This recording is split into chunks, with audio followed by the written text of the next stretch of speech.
শুরু হতে চলেছে রাত 10টার গল্প, দিনের শেষে গল্পের দেশে।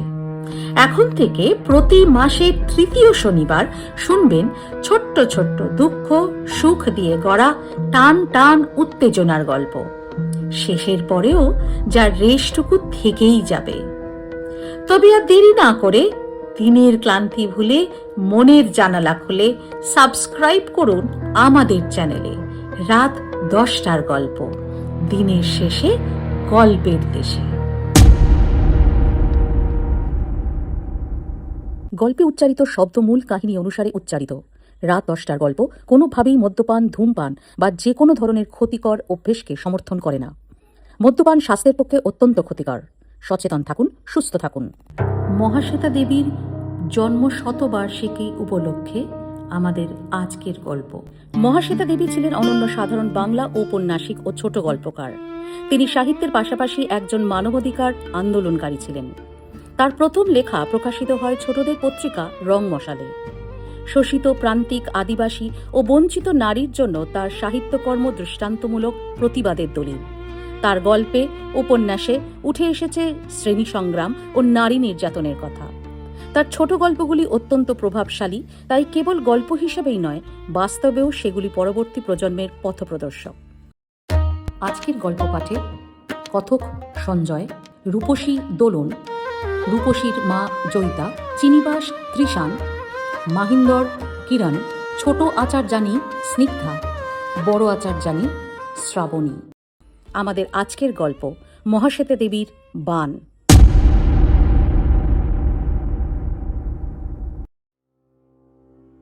ভাদ্র মাসে রান্না পুজোর দিন এসেছে। এই সময় গৃহস্থ মাত্রই মনসা গাছ খোঁজে। রূপসী বাগদিনীর ছেলে চিনিবাস মনসা গাছ খুঁজতে গেল। মনসা গাছ পূর্বস্থলীর গৃহস্থেরা উঠোনে পোঁতে। মনসা বাস্তু। মনসা ক্ষেতের ধান, গাইয়ের পালানে দুধ, পুকুরে মাছ গৃহস্থ বউয়ের কোলে ছেলে দেন। কিন্তু ঘরে ঘরে মনসা গাছ থাকে না। রান্না পূজার পরদিন অরন্ধন। চিনিবাস জিজ্ঞেস করল, মা, রান্না পুজো করবি না? না রে বাপ, এবার আমাদের রান্না পূজা নেই। কেন মা? ঈশানে তোর কাটুয়ার জেঠা মরেছে না। তোকে বললে কে? আমি জানি। চিনিবাস অবাক হয়ে ভাবল, এ কেমন কথা হলো? গত বছর তো রান্না পুজোর দিন মা পিদিম জেলে বসে কত কি রেঁধেছিল। শোল মাছের টক, নারকেল দিয়ে কচু শাকের ঘণ্ট, তিতপুটি ভাজা, সরলপুটির ঝাল, ময়া মাছ আর বেগুনের ঝোল, চালবাটা দিয়ে ঢেকি শাল, পিটুলি দিয়ে পাটপাতার বড়া আর তাল বড়া। পরদিন দুবেলা ধরে চিনিবাস তাই খেয়েছিল। এবছর বড় কষ্ট। এদিকে গঙ্গায় বান, ওদিকে খোড়ে নদী টুবুটুবু। চিনিবাস শুনেছে অঞ্জনা নদীতে 3খানা বাঁশ ওপর ওপর রাখলে ডুবে যায়, এমনই ভাষাভাষী। সবাই বলছে বান আসবে। বান কেমন জিনিস তা চিনিবাস দেখেনি। চিনিবাসের মা যখন ছোট ছিল তখন নাকি কাটোয়ার গঙ্গায় বান এসেছিল। চিনিবাসের মা নারকেল পাতা চেঁচে কাঠি বের করছিল। অন্তত 10টি নতুন ঝাঁটা বেঁধে দিতে হবে, নইলে আচার্য বাড়ির কাজ চলবে না। মা, বান কেমন করে আসে গো? চিনিবাসের কথা শুনে রূপসী বড় বিরক্ত হল। বলল, দেখিস এখন। রূপসীর মা গাব গাছের আঠা দিয়ে বাঁশের মাছ ধরা পোলো পালিশ করছিল। সে বলল, দেখবি রে দেখবি, বান হবে, মরি হবে, মানুষ নিয়ে শেয়াল শকুন ছিঁড়ে খাবে। ও কি কথা মা? রূপসী মৃদু ধমক দিল। ন্যায্য কথা লো, ন্যায্য কথা।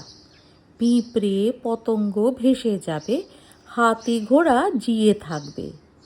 এ হলো শাস্তরের কথা।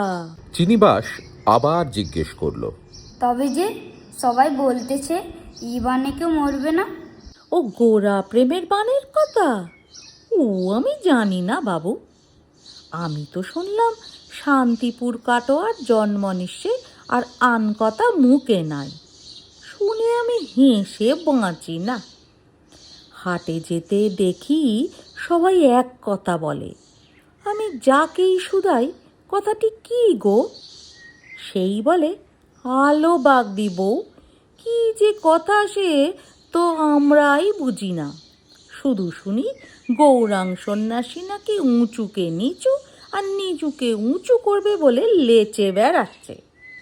শুনে তো আমি শুধাই, হ্যাঁ গো, তবে কি আমরা ঠাকুরদের পুকুরের জল সরব? উনাদের মতন পালঙে সব? খই মুড়ি যা মন হয় তাই খাবো? তাই যদি না হয় তবে আমি গোড়া প্রেমের বানে ভাসবো কেন? আমায় সব খুব মুখ নাড়লে। আমি বকনা বাছুরটা খুঁজে নিয়ে চলে এলাম। ই আবার কোন বান বাবা? মা, রূপসী গলা তুলল। আলো দেখিস, অঙ্গ যে রসে গেল। তুই তো মা গৌরাং দেখিস নি?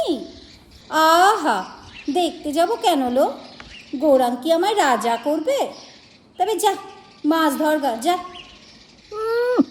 আলো, রূপের গমর করিস না। মাছ ধরা আজ মন্দ কাজ হলো? এই মাছ ধরে ধরেই তোকে এত বড়টা করেছিলাম। চিনিবাস দেখল বাতাস বেগতিক। সে মনসা গাছ নেবে কিনা জানবার জন্য আচার্য বাড়িতে গেল। পূর্বস্থলীর আচার্য পরিবার বড় ধার্মিক সচ্ছল গৃহস্থ। এই 1435 শতাব্দে কোন গৃহস্থের ক্ষমতা আছে যে নিত্য কাঙালি ভোজন করায়? কিন্তু বড় আচার্যের উঠোনে বেলা দুপুর পর্যন্ত এখনো 100টি পাতা পড়ে। নবদ্বীপের গৌরাং সন্ন্যাসীর সংবাদ এখন বাতাসের আগে ধায়। তিনি এখন গৌড় থেকে শান্তিপুরে গিয়ে মাতৃদর্শন করে আবার নীলাচলে চলেছেন। বড় আচার্যের ইচ্ছা যে এই পথ দিয়ে নিমাই গেলে তার বাড়িতে 2টি দিন রাখবেন। তার আচার্যানী জানতে পেরে জিজ্ঞাসা করলেন, আদৌ কেন? বড় আচার্য তো শিরস্তদার পোদ্দার ধনীমানি মানুষ দেখলে তবে সম্মান করেন। যুবক সন্ন্যাসীকে এ সম্মান কেন? কেন? কেন কি গো? আমি 10 জনকে ভাত দিই কেন? পুণ্য করো। পূর্ণ করো। একে বলে স্ত্রী বুদ্ধি। 10 জনকে ভাত দেও, কাপড় দেও, মানুষ তোমাকে মাথায় করে রাখবে গো। গৌরাঙ্গকে সম্মান করো কেন? ও গো, গৌরাঙ্গ এখন তো নতুন নতুন গো। মানুষ এখন গৌরাঙ্গের নামে সত্তর মজে। যে জন গৌরাঙ্গ ভজে তার এখন সমাজে সম্মান। শান্তিপুরের তাঁতিবাটারও অবধি গৌরাঙ্গ যখন নগরে গেল তখন কাঙালিরে কাপড় বিলিয়ে নাম করল। আরে আমিও যদি করি আমারও ভালো হবে। আগো আপনি তো অধিক ব্যয় করতে ডরাও। তা গৌরাং সন্ন্যাসী আসবে, তার চেলা চামুন্ডা এতগুলি, ব্যয় হবে কত? আমি সে কথাটা ভেবে মরি। আরে স্ত্রী বুদ্ধি, গৌরাঙ্গ এখন কৃষ্ণ নামে মেতে রয়েছে। সে মানুষ একবার আসবে, একবার নয় ব্যয় করব। তুমি বোঝো না, এতে আমার নামটা 10 দিকে ছড়িয়ে যাবে। তিনি নাকি মানুষ ডেকে আচান্নালে কোল দেয়, এ কথাটি জেনে আমি অবাক হয়ে যাই গো। কোল দিলে কি? কোল তো উনি সঙ্গে যাবে। উনি গেলে তবে চাড়াল বাগদি আবার যেমন ছিল তেমন রইবে। উফ, তোমার এত কথার দরকার কি? যাও না, রান্না পুজোর কাজে যাও তো। বড় আচার্যানী নিঃশ্বাস ফেলে বেরিয়ে গেলেন। আচার্য তো বলেই খালাস। বসে বসে শত লোকের রান্না করা এখন কি তার সেদিন আছে? সকালের রান্না সেরে ভাত ডাল খেতে খেতে সন্ধে হয়। উনুনে রাতের ভাত ডাল বসিয়ে দিয়ে তবেই তিনি খেতে বসেন। এদিকে উঠোনের এক কোণে চিনিবাস এসে দাঁড়িয়েছে। আচার্যানী হাঁক দিলেন, কে? আমি আমি চিনিবাস গো, কে? উপসী বাগদিনীর বেটা। আপনাদের কি মনসা গাছ এনে দেবো মা? বড় আচার্যিনীর সর্ব অঙ্গ চলে গেল। কি অলক্ষণ, কি অপয়া তাই দেখো। এখন ঠাকুরের ভোগ দিতে যাবেন, এখনই বাগদির ছেলেটা মুখ দেখালো। চিনিবাস হাত দুটি তুলে দেখালো। এই এত বড় গাছ গো। রান্নাঘরের দোর দিয়ে গরম ভাতের গন্ধ আসছে। বামুনমা ডালের হাঁড়িতে কতখানি করেই না ঘি ঢালে। দুধ দিয়ে সাদা ধপধপে লাউয়ের শুক্তো রাঁধে, আর মূলো বড়ি নারকেলের ঘণ্ট, সব ঘি চপচপে। সম্বর আর সুবাসে ম ম। কতদিন চিনিবাস গরম ভাত খায়নি, কতদিন বামুন বাড়িতেও খায়নি। আচার্যানী রেগে বললেন, সে পরে বলবো, এখন এখন বাড়ি যা। বামুন মা, রান্না পুজো কবে গো? সোমবার। কচু শাক এনে দেবো? না বাপু, তুই যা দেখি। চিনিবাস বামুনমা বলে ডাকলে আচার্যানীর অঙ্গ জ্বলে।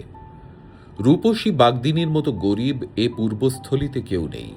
খেতে পায় না, মাথার চুলে জট বাঁধা, তবু রূপ মরে না ওর। ছেলেটাও চাঁদপানা। আচার্যানী ছেলে ছেলে করে এতবার ব্রত পুজো করেও কালোজিরের মতো কয়েকটা মেয়ে হলো বলেই না ছোট আচার্যানীকে আনলেন কর্তা। আচার্যানী চোখ সরু করে দেখলেন চিনিবাস কোথায় দাঁড়িয়ে। উঠোনের কোণে ওই আতা গাছটি হল লক্ষণের গণ্ডি। বাগদি বলো, জেলে বলো, গেরস্থের সংসারে সকলেরই দরকার। তা সবাই ওই আতা গাছের ওপারে এসে কথা কয়ে দিয়ে চলে যায়।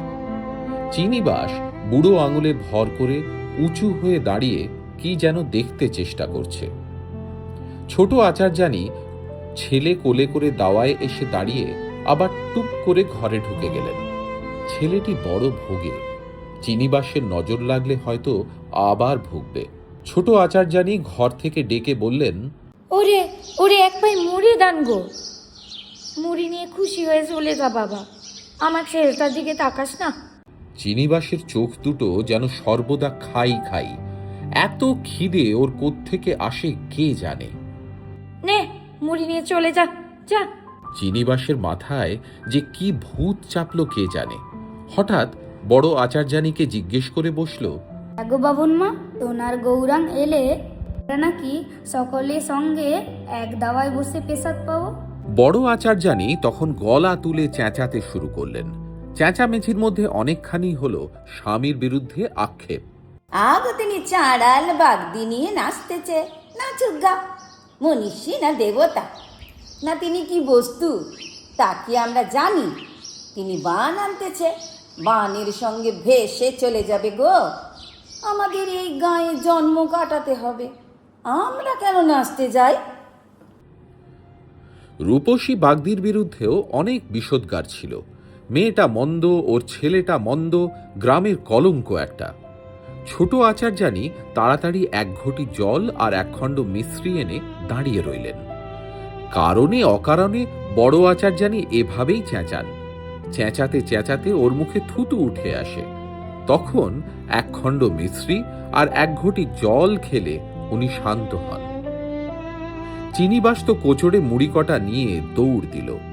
ছুটতে ছুটতে শেষ অবধি খালের ধারে পৌঁছে গেল। খালে জল টুবু টুবু। এত জলে মাছ ধরা যায় না, কিন্তু গেঁড়ি গুগলি বিস্তর। চিনিবাসের দিদিমার বুঝি নারকেল পাতা ছাটা হয়ে গিয়েছে, তাই গুগলি তুলতে এসেছে। বুড়ি বসে থাকতে জানে না। চিনিবাস আশায় আশায় জিজ্ঞেস করল, গুগলি তুলে কি হবে আই? কবিরাজ মশাইয়ের শ্বশুরের চোখে ছানি পড়েছে। গুগলির ঝোল খেলে চোখ ভালো থাকে বলে কবিরাজ গিন্নি মাঝে মাঝে বাবার জন্য গুগলি রাখেন। কখনো 4টি চাল দেন, অথবা একটা কুমড়ো। দিদিমা নাতির কথা শুনে বললে, এমনি রে এমনি, কেউ নিলে তো নিলে, নইলে গুগলির শাঁস আর কচুর শাক দিয়ে ঘন্ট রাঁধবো। হ্যাঁ রে, তোকে মুড়ি কে দিলে? আচার্যি বউ। হ্যাঁ গো। চিনিবাস তাড়াতাড়ি মুড়ি গালে ফেলতে ব্যস্ত। চিনিবাসের দিদিমা তখন কার উদ্দেশ্যে যেন মুখ বাঁকা করে গাল দিল। বলল, তখন তো কত কথা, হেনা দেব, তেনা দেব, ধান দেব, কাপড় দেব, সর্বস্ব ভার নেব। এখন কি সব ভুলে গেল? কে আই? তোর 70, তোর মায়ের 70। চিনিবাস দিদিমার সঙ্গে অনেকক্ষণ ধরে গুগলি তুলল, যতক্ষণ না হাত পা জলে ভিজে অসাড় হয়। তারপর বাড়ি ফিরতে ফিরতে চিনিবাস বলল, এ বন্যে নয়, সে বানের কথা বলাই। পেল্লায় বান। সে কি রকম?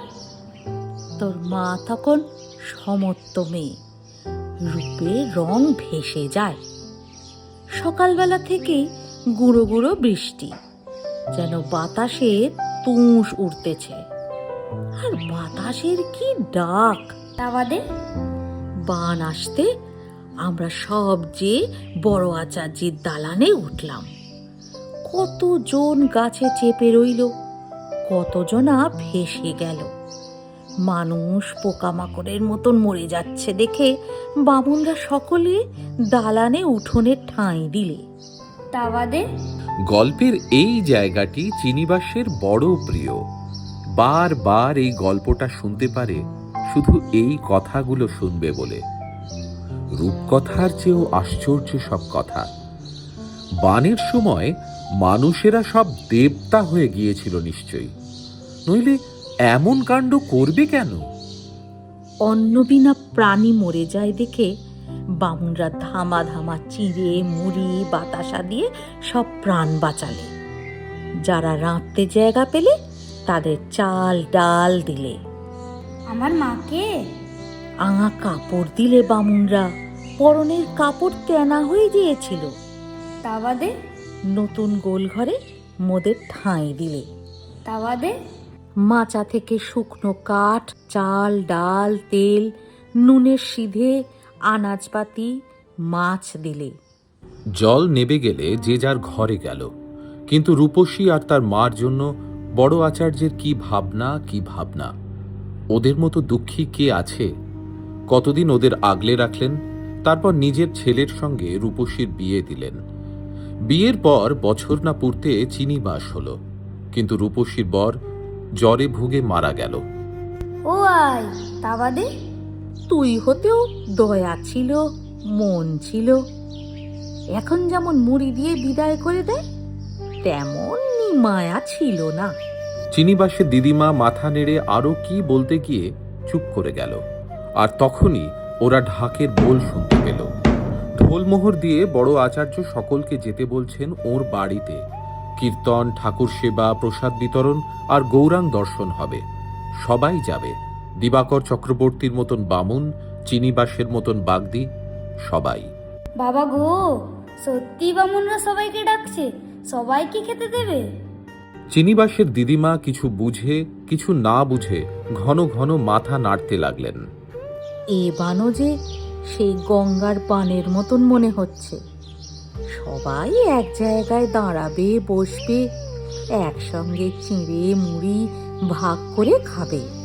চিড়ে মুড়ে না রে আই, ভাত হবে, পরমান্ন, ঘি সামোরা ডাল আর নারকেল ছাঁচি কুমড়োর বেনু। গয়লা বউ খাসা দই পেতেছে, জানলি? যা যা, মাকে গিয়ে বলগা যা, কাপড় চোপড় যেন খাড়ে সেদ্ধ করে। একটু তিল আনতে পারিস।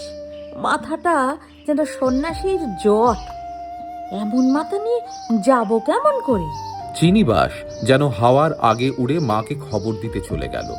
রূপসীর মা বারবার হাত জোড় করে কপালে ঠেকালে। আরেকজন আছেন এ গায়ে, অহংকারে মাথা উঁচু করে বেড়ান। রূপসীর খুব ইচ্ছে করে গৌরাঙ্গকে জিজ্ঞেস করে, কাউকে দিয়ে জিজ্ঞেস করায়। একটি অহংকারী পুরুষের এক সন্তান বাগদি বলে চিরদিন গরিব হয়ে থাকবে। ঘরের ছেলেটির শতভাগের এক ভাগও পাবে না। এ কেমন বিচার! রূপসীর মনে হতে লাগলো গৌরাঙ্গ এসে গেছেন, যেন চিনিবাসকে বুকে টেনে নিয়েছেন, যেন যত দুঃখ যত কষ্ট সব ঘুচে গেছে রূপসীর। কিন্তু গৌরাঙ্গ এলেন না। শান্তিপুর কাটোয়া হয়েই কুমারহট্টের পথ ধরতে হলো। সন্ন্যাস নেবার বছরের মধ্যে মানুষ যেন তাকে মৌমাছির মতন ঘিরে ধরেছে। মানুষের মাথায় মাথায় থই থই। সবাই দেখতে চায়, সবাই একবার পা ছুঁতে চায়। কানা বলে আমায় ছুঁয়ে দাও, দৃষ্টি হোক। ঘোড়া বলে পাখানা ফিরিয়ে দাও ঠাকুর। কোলমরুনি ছেলে নিয়ে এসে পায়ে রাখতে চায়, ছেলে হয়ে বাঁচে না কেন তাই বলে দাও ঠাকুর। এমনি হাজার মানুষের হাজার বায়না। মানুষ শুধু আসতেই থাকলো। অনেক ইচ্ছে থাকা সত্ত্বেও এ যাত্রায় তিনি চিনিবাসের গ্রামের কাছাকাছিও আসতে পারলেন না। মানুষরা আচার্য বাড়ির সামনে অনেকক্ষণ বসে রইল। শুধু গৌরাঙ্গ দর্শন তো নয়, পেটের জ্বালা বড় জ্বালা। পেট ভরে খাবে বলে মা, ছেলে, বুড়ো বুড়ি, কানা খোড়া, অনাথ আতুর সবাই এসে বসে রইল। আর তেমনি গুঁড়ি গুঁড়ি বৃষ্টি। আকাশকে কে যেন মাথার দিব্যি দিয়ে বলেছে, জল ঢালো বাপু, তুমি মোটেই থেমো না, এই বৃষ্টিতেই বান হয়। একটানা প্রহরের পর প্রহর ভিজতে ভিজতে সবাই আশায় আশায় বসে রইল, কোনো না কোনো সময় নিশ্চয়ই পেশাদ নিতে ডাক আসবে। ঠিক সন্ধ্যের মুখে মুড়ি বাতাসা ধামাই নিয়ে মাহিন্দাররা মানুষের ভিড়ে নেমে এলো।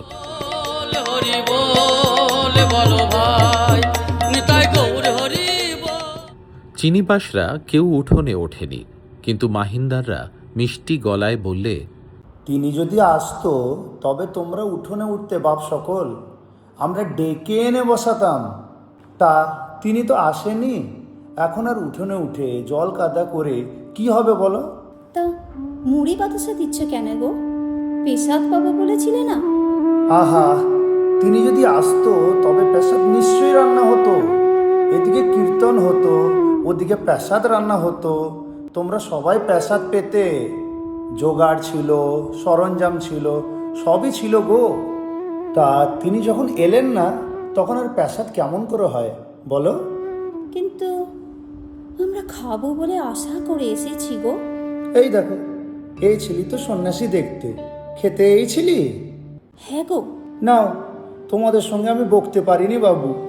ঠাকুর দর্শনের চেয়ে খাওয়াটা বড় হলো, ওই জন্যে তোমাদের দুঃখ ঘোচে না, জানলে বাছা। নাও মুড়ি বাতাসা নাও দেখি, কি রাঙা রাঙা মুড়ি, বড় বড় বাতাসা। কিন্তু চিনিবাসের চোখ ফেটে জল আসতে চাইল। ও তো জানে সকাল থেকে থোড়, মোচা, লাউ, শাক, দুধ, দই কত কি ভারে ভারে এসেছে, ভগবান জানে কার জন্য। এখন হঠাৎ চিনিবাসের ওর মার ওপর খুব রাগ হলো। কেন এবার রান্না পুজো করলি না রাক্ষসী? পেট ভরে ভাত খেতে সাজ যায় না? মাকে মেরে ধরে শেষ করে মুড়ি বাতাসা ফেলে দিয়ে চিনিবাস পালিয়ে গেল। অনেকক্ষণ সময় গেল। সন্ধ্যের সময় চারিদিকে জোনাকি ফুটছে, ঘন অন্ধকার নেমে আসছে। চিনিবাস, চিনিবাস রে, কোথায় গেলি বাপ আমার? ফিরে আয়, ফিরে আয়। চিনিবাসের দিদিমা চিনিবাসকে খুঁজে পেল মাঠের ধারে, জলে ডোবা তালগাছটার ডগায় ও চুপ করে বসেছিল। কেঁদে কেটে অবসন্ন, ঘুম পাচ্ছে, ভূতের ভয়ও করছে। চিনিবাস দিদিমাকে দেখে বলল, আই, আমার হাত ধর। দুজনেই জল ছপছপ করতে করতে বাড়ির দিকে যেতে লাগলো। যেতে যেতে চিনিবাস বলল, গৌরাঙ্গের বানের চেয়ে সে বান ভালো রে আই, এমন বান আর আসে না। সেই যে এমন বানে চিড়ে মুড়ি চাল দেয়, যাতে দুষ্কু ঘুচে যায়।